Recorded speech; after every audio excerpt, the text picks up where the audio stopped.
ప్రియమైన సహోదరీ సహోదరులకు ప్రభు పేరిట వందనాలు. మీకు మీ కుటుంబానికి యేసుక్రీస్తు యొద్ద నుండి దీవెనలు ఆశీర్వాదములు మెండుగా కలుగునుగాక. ఈరోజు యేసుక్రీస్తు యొద్ద నుండి మీకు బంగారు మాట, దేవుని వాగ్దానము.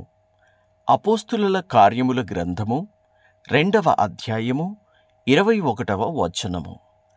అప్పుడు ప్రభువు నామమును బట్టి ప్రార్థన చేయు వారందరూ రక్షణ పొందుదురు అని దేవుడు చెప్పుచున్నాడు. And it shall come to pass that whosoever shall call on the name of the Lord shall be saved. రక్షించబడాలంటే ప్రార్థన చెయ్యాలి. అది ప్రభువు నామమును బట్టి ప్రార్థన చెయ్యాలి. అలా ఎవరైతే ప్రభువు నామమును బట్టి ప్రార్థన చేస్తారో వారు రక్షించబడతారు. ప్రభువు అనగా యేసుక్రీస్తు, అందరికీ ప్రభువు అనగా యేసునామమును బట్టి ప్రార్థన చేయాలని పేతురు గారు పరిశుద్ధాత్మతో నిండినవాడై ప్రవచిస్తూ ప్రకటిస్తూ ఉన్నాడు. ఆ రోజు పెంతెకోస్తు పండుగ రోజు, మేడగదిలో అందరూ పరిశుద్ధాత్మతో నింపబడిన రోజు. ఇదే అధ్యాయము 1వ వచనం నుండి ధ్యానించుకుందాము. పెంతెకోస్తను పండగ దినము వచ్చినప్పుడు అందరూ ఒకచోట కూడియుండిరి. అప్పుడు వేగముగా వీచు బలమైన గాలి వంటి ఒక ధ్వని ఆకాశము నుండి అకస్మాత్తుగా వారు కూర్చుండియున్న ఇల్లంతయు నిండెను. మరియు అగ్ని జ్వాలల వంటి నాలుకలు విభాగింపబడినట్టుగా వారికి కనబడి వారిలో ఒక్కొక్కరిని మీద వ్రాలగా, అందరూ పరిశుద్ధాత్మతో నిండినవారై ఆత్మ వారికి వాక్శక్తి అనుగ్రహించిన కొలది అన్య భాషలతో మాటలాడసాగిరి.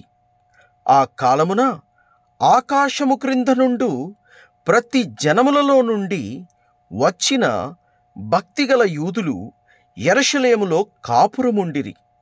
ఈ శబ్దము కలుగగా జనులు గుంపులుగా కూడివచ్చి ప్రతి మనుష్యుడు తన తన స్వభాషతో వారు మాటలాడుట విని కలవరపడిరి. దేవునికి మహిమ, ఘనత, ప్రభావములు కలుగునుగాక. తన శిష్యులందరూ కూడి ఉన్నప్పుడు పరిశుద్ధాత్మ దేవుడు ఆకాశము నుండి గాలి వంటి ధ్వనితో అగ్ని నాలుకలు విభాగింపబడినట్లుగా వారికి కనబడి వారి మీద వాలడం జరిగింది. పరిశుద్ధాత్మ ఎప్పుడైతే వారి మీద వాలడం జరిగిందో వారందరూ కూడా ఆత్మతో నింపబడి, దేవుని ఆత్మ వారికి ఎంత వాక్శక్తిని అనుగ్రహించిందో అంతగా వారు మాట్లాడడం మొదలుపెట్టారు. దేవుని ఆత్మ ఇచ్చిన వాక్శక్తితో వారు మాట్లాడుతూ ఉన్నారు. అలా మాట్లాడుతూ ఉంటే అక్కడంతా కూడా ఒక పరిశుద్ధాత్మ వాతావరణం నెలకొనింది. ఆ పరిశుద్ధాత్మ వాతావరణము నెలకొని వీరందరూ అన్య భాషలతో మాట్లాడుతూ ఉంటే అక్కడున్న వారందరూ వచ్చి చూస్తూ ఉన్నారు. చూస్తూ వాళ్ళందరూ ఆశ్చర్యపోతూ ఉన్నారు. ఒక్కొక్కళ్ళు ప్రవచిస్తున్నారు, మాట్లాడుతున్నారు. అన్య భాషలు మాట్లాడుతూ ఉంటే వారు ఆశ్చర్యపోతూ ఉన్నారు. అప్పుడు వాళ్ళు ఆశ్చర్యపోయి వాళ్ళు అనుకుంటూ ఉన్నారు, ఇదిగో మాటలాడుచున్న వీరందరూ గలిలయులు కారా? మనలో ప్రతివాడు తాను పుట్టిన దేశపు భాషతో వీరు మాటలాడుట మనము వినుచున్నాము. ఇదేమి? పార్తీయులు, మాదీయులు, ఎలామీయులు, మెసపొతోమియులు, యూదయ, కప్పదోకియా, పొంతు, ఆసియా, పృంగియా, పంపులియా, ఐగుప్తు అను దేశముల యందందలి వారు, కురేనియా దగ్గర లిబియా ప్రాంతముల యందు కాపురమున్నవారు, రోమా నుండి పరవాసులుగా వచ్చినవారు, యూదులు, యూద మత ప్రవిష్టులు, క్రేతీయులు, అరబీయులు మొదలైన మనమందరమును వీరు మన భాషతో దేవుని గొప్ప కార్యములను వివరించుట వినుచున్నాము అని చెప్పుకొనిరి. అందరూ విభ్రాంతి నొంది ఎటూ తోచక ఇదేమగునో అని ఒకనితో ఒకడు చెప్పుకొని, కొందరైతే వీరు క్రొత్త మద్యముతో నింపబడియున్నారని అపహాస్యము చేసిరి. అయితే పేతురు 11 మందితో కూడా లేచి నిలిచి బిగ్గరగా వారితో ఇట్లనెను, యూదయ మనుష్యులారా, యెరూషలేములో కాపురమున్న సమస్త జనులారా, ఇది మీకు తెలియుగాక. చెవియొగ్గి నా మాట వినుడి. మీరు ఊహించినట్టు వీరు మత్తులు కారు. ప్రొద్దు బొడిచి జామైనా కాలేదు. యోవేలు ప్రవక్త ద్వారా చెప్పబడిన సంగతి ఇదే. ఏమనగా, అంత్య దినముల యందు నేను మనుష్యులందరి మీద నా ఆత్మను కుమ్మరించెదను. మీ కుమారులను మీ కుమార్తెలను ప్రవచించెదరు. మీ యవ్వనులకు దర్శనములు కలుగును. మీ వృద్ధుల కలలు కందురు. ఆ దినమున నా దాసుల మీద, నా దాసురాండ్ల మీద నా ఆత్మను కుమ్మరించెదను గనుక వారు ప్రవచించెదరు. పైన ఆకాశమందు మహత్కార్యములను, క్రింద భూమి కింద సూచక క్రియలను, రక్తమును, అగ్నిని, పొగ, ఆవిరిని కలుగజేసెదను. ప్రభువు ప్రత్యక్షమగు ఆ మహాదినము రాకమునుపు సూర్యుడు చీకటిగాను చంద్రుడు రక్తముగాను మారుదురు. అప్పుడు ప్రభువు నామమును బట్టి ప్రార్థన చేయు వారందరూ రక్షణ పొందుదురు అని దేవుడు చెప్పుచున్నాడు. ఇశ్రాయేలీయులారా, ఈ మాటలు వినుడి. దేవుడు నజరేయుడగు యేసు చేత అద్భుతములను, మహత్కార్యములను, సూచక క్రియలను మీ మధ్య చేయించి ఆయనను తన వలన మెప్పు పొందిన వానిగాను మీకు కనబరచను. ఇది మీరే ఎరుగుదురు.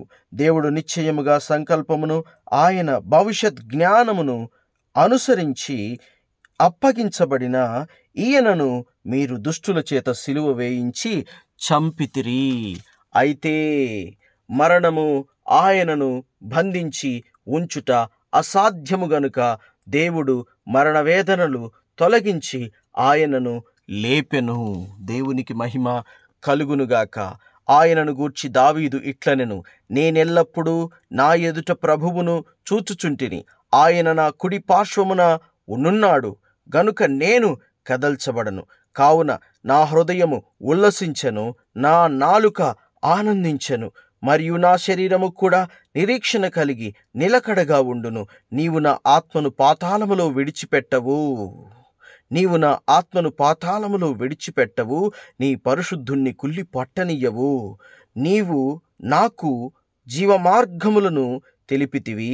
నీ దర్శనమును అనుగ్రహించి నన్ను ఉల్లాసముతో నింపెదవు.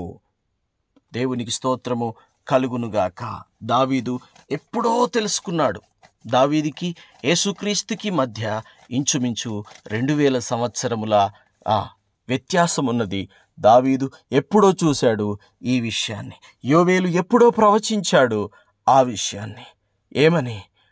అంత్యదినముల యందు నా ఆత్మను భూమి మీద అన్యజనులందరి మీద కుమ్మరించుదును అని యోవేలు ప్రవక్త ద్వారా చెప్పబడింది. అలాగే దావీదు కుమారుని సింహాసనం స్థిరపరచబడుతుందని దావీదుకు ఎప్పుడో చెప్పబడింది. కాబట్టి మీరందరూ కూడా యేసుని నమ్మండి అని పేతురు ఇక్కడ వారికి బోధిస్తూ ఉన్నాడు. ఆ తర్వాత అనేక మంది ఆ అద్భుతములను, ఆ సూచక క్రియలను చూచిన వారందరూ కూడా దేవుని యందు విశ్వసించి సంఘములో చేరుతూ ఒక్కొక్కళ్ళు కూడా బాప్తిస్మము, రక్షణను తీసుకుంటూ ఉంటే అపోస్తలులు సంఘములో చేరుచున్న వారందరినీ సంఘములో చేర్చుకుంటూ అనుదినము వీరు దేవాలయములో కలుసుకుంటూ అనుదినము ప్రార్థన చేస్తూ ఇంటింటా రొట్టె విరుస్తూ సంతోషముగా ఉన్నారు. వారికి కలిగియున్న చర స్థిర ఆస్తులను అమ్మి వారు అపోస్తలుల పాదముల చెంత పెడుతూ ఉన్నారు. అపోస్తలులు వారి వారి అక్కర కొలది పంచిపెడుతూ వారి అవసరములు తీరుస్తూ ఉన్నారు. అందరూ సంతోషముగా పరిచర్య చేస్తూ ఉంటే సంఘము వృద్ధి చెందుతూ ఉంది. దేవునికి మహిమ కలుగునుగాక. మనము ఇంత తెలుసుకున్న తర్వాత కూడా దేవునికి ఇచ్చేవారముగా లేకపోతే మన భక్తి, మన నీతి, మన పరిశుద్ధత ఇదంతా వ్యర్థముగానే ఉంటుంది. దేవుని బిడ్డలారా, రక్షణ తెలుసుకున్న తర్వాత మనము పంచిపెట్టేవారంగా ఉండాలి. సేవకు, పరిచర్యకు ఇచ్చేవారంగా ఉండాలి. ఆనాటి వారందరూ కూడా చెర స్థిర ఆస్తులను అమ్మి వారి పాదాల దగ్గర పెడుతూ వచ్చారు. దేవునికి మహిమ కలుగునుగాక. ఇది అంత్యదినము, అంత్యకాలము. కాబట్టి ఎవరైతే ప్రభు నామమును బట్టి ప్రార్థన చేస్తారో వారందరూ రక్షించబడతారు. గనుక మీ బంధువులలో, మీ రక్త సంబంధికులలో ఎవరెవరైతే రక్షణ లేకుండా ఉన్నారో వారందరూ రక్షించబడాలని వారి కొరకు ప్రార్థన చేయండి. మీరు రక్షణలో ఉండండి. దేవుడు రాబోవచ్చు ఉన్నాడు, త్వరలో రాబోవచ్చు ఉన్నాడు. నమ్మిన వారు, విశ్వసించిన వారు ఈ ప్రార్థనలో ఏకీభవించండి. ప్రార్థన. తండ్రి, మీకు వందనాలు దేవా, మీకు స్తుతులు, స్తోత్రాలు. అవునయ్యా, మీ నామమును బట్టి ప్రార్థన చేసే వారందరూ రక్షించబడతారు గనుక తండ్రి, మమ్మను రక్షించుమని దేవా నిన్ను వేడుకుంటున్నాం. మా బంధువులలో, మా రక్త సంబంధీకులలో, అయిన వారిలో, స్నేహితులలో, తెలిసిన వారిలో అనేక మంది రక్షణ లేకుండా ఉంటున్నారు. తండ్రి, వారందరినీ కూడా రక్షణలోనికి నడిపించండి. వారందరినీ కూడా మీరు ఆశీర్వదించి దీవించుమని యేసుక్రీస్తు శ్రేష్టమైన దివ్యమైన నామములో ప్రార్థన చేయుచున్నాము తండ్రి. ఆమెన్. నీ ఆత్మ మా అందరి మీదికి వచ్చునుగాక. ఆమెన్.